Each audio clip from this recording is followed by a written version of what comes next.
O nosso grupo vai falar sobre o imipenem, seus aspectos químicos e farmacológicos de importância para estudantes do curso de farmácia.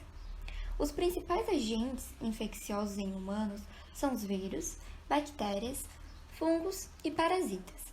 Os reservatórios são os locais onde esses agentes conseguem sobreviver, crescer e se multiplicar, enquanto aguardam serem transferidos a um hospedeiro passível. Os reservatórios mais comuns são a água e soluções, meio ambiente, materiais orgânicos presentes em objetos e profissionais de saúde. Em indivíduos normais, a mucosa da pele, o intestino e a vagina também funcionam como reservatórios. Esses indivíduos, por sua vez, podem apresentar doença aguda ou serem portadores assintomáticos. A transmissão, ela pode ocorrer por contato direto, indireto ou gotículas, de forma aérea, por veículos ou por vetores. Desse modo, os avanços da medicina proporcionam a criação de diversos medicamentos anti-infecciosos. Os antimicrobianos são substâncias que têm a capacidade de inibir o crescimento e destruir micro-organismos. Esses podem ser produzidos por bactérias ou por fungos, ou podem ser total ou parcialmente sintéticos. O principal objetivo de seu uso é prevenir ou tratar uma infecção, diminuindo ou eliminando os organismos patogênicos e, se possível, preservando os germes da microbiota normal do indivíduo afetado. Os medicamentos e substâncias, de modo geral, são classificados pela FDA, e os antimicrobianos podem ser classificados a partir de diversas variáveis, como, por exemplo, mecanismo de ação, espectro de ação, atividade antibacteriana e origem do antimicrobiano. História. A história do MIPNEM vem pelos anos de 1980, dada por 3 cientistas. A sua descoberta foi dada por uma tentativa e erro de um produto que fosse mais longo e mais estável que a tianamicina. A tianamicina era um produto natural obtido pela fermentação de micro-organismos do solo, a Streptomyces cattleya, sendo o primeiro representante da classe dos antibióticos garbapenêmicos. As suas características estruturais foram únicas e por isso serviram como exemplo para a criação e a diferenciação dos antibióticos beta-lactâmicos naturais ou sintéticos. O imipenem é um antibiótico garbapenêmico da classe dos antibióticos beta-lactâmicos, altamente potente e com amplo espectro de atividade antimicrobiana. Ele possui seu nome comercial como Tienan ou Primaxina e são associados à cilastatina. Carbapenêmicos. Os carbapenêmicos eles são um subgrupo da classe dos antibióticos beta-lactâmicos, a qual pertencem também as penicilinas, as cefalosporinas e os monobactâmicos. Especificamente os garbapenêmicos, eles possuem um espectro de ação significativamente mais amplo que os demais.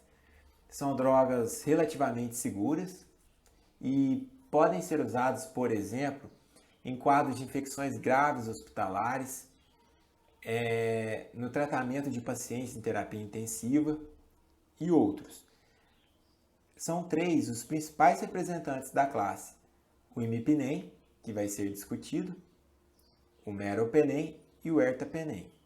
Os carbapenêmicos ainda são muito conhecidos por serem chamados como os antibióticos primos das penicilinas, isto é, por possuírem uma estrutura muito semelhante com a delas, tendo na sua estrutura a presença de um anel beta-lactama, ou seja, presença de uma amida cíclica, fundido a um outro anel de 5 membros.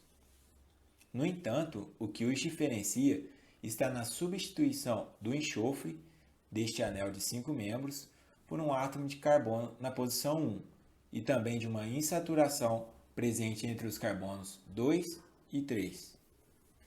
Abaixo podemos ver a estrutura da penicilina e já observar e também identificar onde serão feitas as mudanças. Estrutura e mecanismo de ação. Assim como os outros antibióticos da classe dos beta-lactâmicos, os carbapenêmicos eles não são diferentes. Eles vão possuir a sua atividade no anel beta-lactâmico. E é esse anel que lhes vai conferir a capacidade de se ligar às proteínas de ligação da penicilina. E o que seriam essas proteínas? Elas são enzimas que vão participar da construção de cadeias disacarídicas. E essas cadeias compõem a importante camada peptidoglicana, formadora da parede celular da maioria das bactérias. Com isso, consequências serão geradas na bactéria, como a inibição da síntese da parede celular, alterações osmóticas, lise até a sua morte. Por esse motivo, exatamente, esses antibióticos beta-lactâmicos são classificados como bactericidas. Mais especificamente, os garbapenêmicos, este subgrupo, eles se diferem das outras drogas, pois possuem uma maior resistência a essas enzimas beta-lactamases.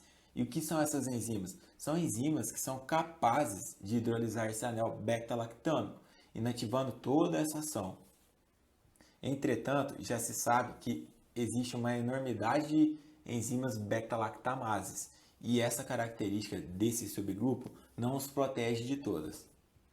Eu vou falar agora um pouquinho sobre o grupo farmacofórico do imipinem, que é o anel carbapenêmico, que por meio dele a ação é potente sobre bactérias gram-positivas e gram-negativas e por isso resistente à maioria das beta-lactamases.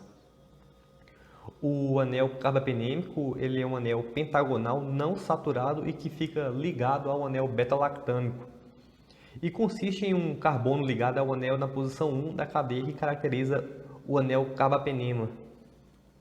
Devido a discretas diferenças com relação ao mecanismo de resistência, podem ser encontradas amostras sensíveis a um carbapenem e resistentes ao outro.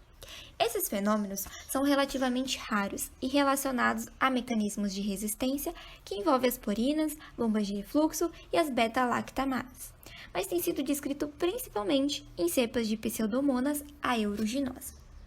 O imipinem só não é indicado em casos de infecções no sistema nervoso central, porque o que difere é que o imipinem é degradado pela enzima de hidropeptidase 1, que está localizada nas microvilosidades da borda da inscurva do túbulo contorcido proximal dos néfrons, sendo assim é necessária a administração de outro fármaco conjunto para a diminuição da nefrotoxicidade que o imipinem causa sozinho. E por esse motivo a excreção desse fármaco é renal, ou seja, é excretada pela urina. O paciente que faz uso da vida do imipinem é de 1 hora. O imipinem sofre degradação em nível renal, onde a dihidropeptidase 1 está localizada. O problema dessa metabolização é a produção de metabólitos tóxicos para o organismo do paciente, podendo ocasionar uma toxicidade em nível hepático, renal e um aumento da transaminase, insuficiência hepática e hepatite fulminante. Pode levar à morte se não tratado com antecedência. Por isso, o paciente tratado com esse medicamento deve ser constantemente monitorado.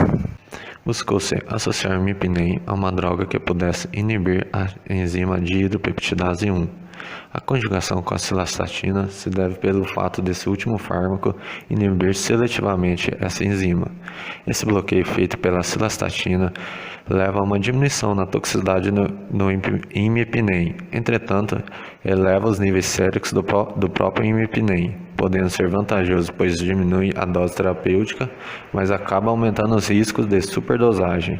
Apesar da cilastatina ter uma estrutura semelhante ao imipinem, como esse ácido carboxílico em sua extremidade, ela não possui atividade antimicrobiana, mas sim, com essa estrutura semelhante, confere uma maior afinidade pela enzima dihidropeptidase 1, inativando-a. Antibióticos beta-lactâmicos têm em sua estrutura farmacofora um anel beta-lactâmico de 4 membros. Assim como os outros beta-lactâmicos, os carbapenêmicos têm em sua estrutura um anel beta-lactâmico, que lhes confere a capacidade de se ligar às proteínas de ligação da penicilina, que são enzimas que catalisam a construção das cadeias disacarídicas, que por sua vez compõem a camada de peptídeos-glicanos, componente principal da parede celular da maioria das bactérias. Os carbapenêmicos diferenciam das outras drogas com mecanismos de ação semelhantes, pois apresentam resistência à maioria das beta-lactamases, que são enzimas que hidrolisam o anel beta-lactam do fármaco, inativando sua ação bactericida. Entretanto, sua característica não os protege de todas as beta-lactamases. Log de P do imipnem varia entre menos 2,78 mais ou menos 0,76. A densidade do imipnem é mais ou menos entre 1,62 gramas por centímetro cúbico e a polaridade dele é mais ou menos 28,82 centímetros cúbicos. O imipnem é praticamente insolúvel em água. Bom, a problemática do nosso trabalho é que nós precisamos criar na molécula um impedimento estérico para impossibilitar a ação da enzima desidropeptidase 1 de hidrolisar a quebra do anel da lactama. Vamos conhecer um pouquinho desse anel lactama. O carbono ao lado da carbonila, ele é o carbono alfa. Carbono alfa é o carbono adjacente ao grupo funcional da estrutura. E ao seu lado temos o carbono beta, que está ligado no nitrogênio da amida, sendo que é por esse motivo que temos o nome do anel, anel beta-lactâmico. Vale ressaltar também que o nitrogênio da amida sofre uma ressonância muito forte, diminuindo sua reatividade. Este mesmo nitrogênio, que está presente no anel da lactama, ele não é planar, dificultando sua estabilidade e da mesma forma que ele não tem capacidade de doar elétrons com facilidade, devido aos dois anéis que tem ao seu redor, um de 4 átomos e outro de 5 átomos. Da mesma forma que os orbitais, eles não vão se sobrepor com facilidade, sendo então que este carbono da carbonila, ele vai ficar com uma densidade de carga positiva, deixando ele mais eletrófilo e mais reativo, sendo um dos motivos pelo qual a beta-lactama pode ser hidrolisada facilmente. Outra razão que pode levar à hidrólise do anel da lactama é devido ao ângulo de tensão. Estudando mais profundamente, sabemos que um carbono hibridado ele é sp3 de 109,5 graus. Já no anel da lactama, já está longe disso. O carbono hibridado aqui, ele tem o grau menor que 109,5, causando uma tensão ali entre as ligações. Nós escolhemos trabalhar com a substituição nucleofílica 1 por trazer maior estabilidade para o carbocátion, além de influenciar na velocidade da reação. Falando em velocidade de reação, nós escolhemos trabalhar com o brometo de terc-butil juntamente com a molécula do imipnem. Mas por que nós escolhemos o brometo de terc-butil? Nós sabemos que o brometo de terc-butil ele é um ótimo reagente para reações de substituição nucleofílica 1, pois ele acelera a reação, além de ser bem reativo e tem um bom grupo volumoso para realizar o impedimento estérico que estamos procurando. Agora vamos olhar a molécula. Aqui nós temos o brometo de terc-butil e a molécula do imipnem. O bromo presente no brometo de terc-butil, ele será um ótimo grupo abandonador. Em sequência, a hidroxila presente no imipnem, ele vai ser o nosso nucleófilo. Ele vai atacar o carbocátion formado após a liberação do bromo, ficando com 3 ligações. Como sabemos que o oxigênio ele não pode fazer essas 3 ligações, o bromo vai captar o hidrogênio disponível, formando a nossa nova molécula mais o ácido bromídrico. Aqui está a nossa nova molécula, com a sua fórmula molecular, todas as informações ali, o log de P, densidade, tudo que nós achamos que fosse interessante. Sabemos que, além de todas as reações da síntese, nós precisamos realizar diversos ensaios clínicos para a efetividade da molécula. Então é isso. Obrigada por ter assistido a apresentação do nosso trabalho. Espero que vocês tenham gostado.